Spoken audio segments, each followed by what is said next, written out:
Welcome back to A Proverb a Day Keeps the Police Away. I'm Robert, and today we are diving into Proverbs chapter 6. In recovery, one of the biggest challenges is learning to avoid traps, the things that pull us off the path that we're working really hard to stay on.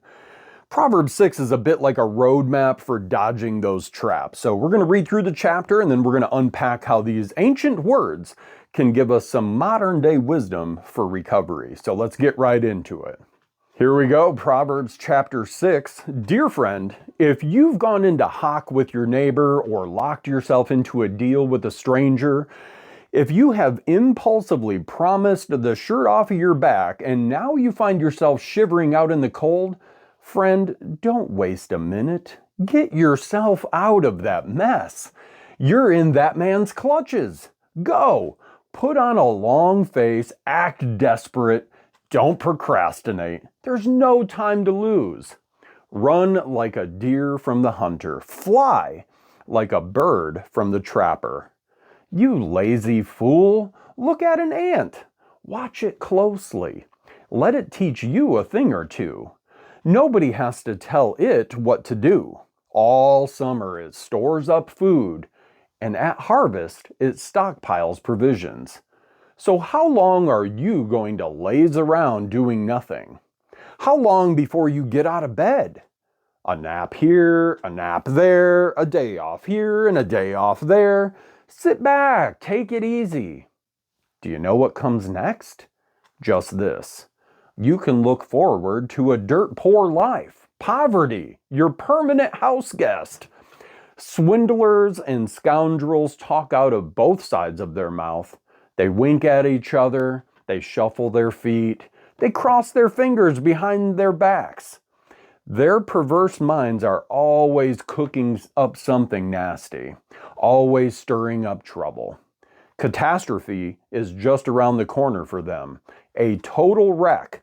Their lives ruined beyond repair. Here are 6 things that God hates and one more that he loathes with a passion. Eyes that are arrogant, a tongue that lies, hands that murder the innocent, a heart that hatches evil plots, feet that race down a wicked track, a mouth that lies under oath, a troublemaker in the family. Good friend, follow your father's good advice and don't wander off from your mother's teachings. Wrap yourself in them from head to foot. Wear them like a scarf around your neck. Wherever you walk, they'll guide you. Whenever you rest, they'll guard you. When you wake up, they'll tell you what's next. For sound advice is a beacon. Good teaching is a light. Moral discipline is a life path. They'll protect you from promiscuous women, from the seductive talk of some temptress.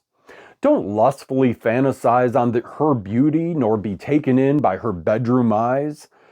You can buy an hour with a prostitute for a loaf of bread, but a promiscuous woman may well eat you alive. Can you build a fire in your lap and not burn your pants? Can you walk barefoot on hot coals and not get blisters? It's the same when you have sex with your neighbor's wife. Touch her and you'll pay for it. No excuses. Hunger is no excuse for a thief to steal. When he's caught, he'll have to pay it back, even if he has to put his whole house in hock.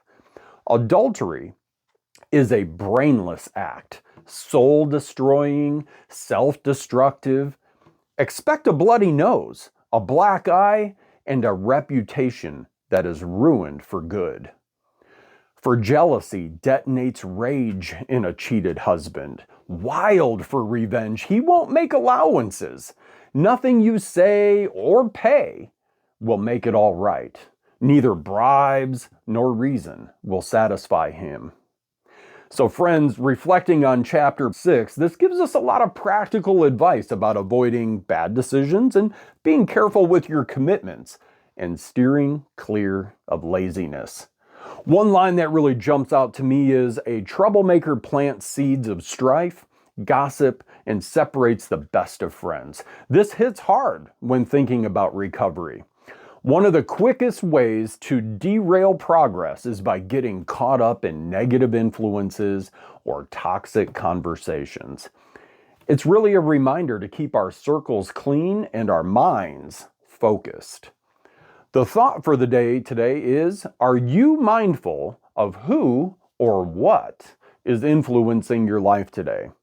Are the people around you helping you grow, or are they keeping you stuck? Sometimes the biggest change in recovery comes from simply stepping away from the people or environments that lead us back to the bad habits. In recovery, sometimes we have to make tough decisions about who we let into our lives. Protecting your space from negativity is key to staying on the right path.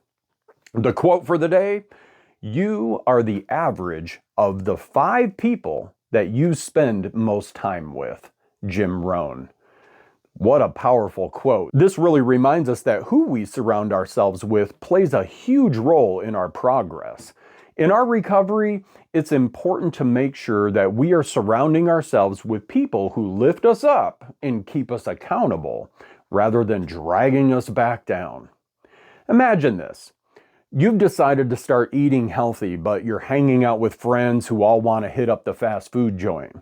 You tell yourself, I'll just go and I'll get a salad. But like 5 minutes later, you're sitting there with a double cheeseburger, fries, and a shake. Because that's what happens. When we're not careful about the influences that are around us, our good intentions get drowned out. Proverbs 6 is telling us to choose our company wisely. So is there someone or something in your life that's pulling you off track? How can you create better boundaries or maybe even remove yourself from that situation? So friends, that's it for today's proverb. Thanks again for tuning into A Proverb a Day Keeps the Police Away. If today's chapter spoke to you, hit that like button, subscribe to the channel, and share your thoughts in the comments. I always love to hear your take. So don't forget to join me tomorrow as we keep the conversation going with the next chapter. We'll see you then.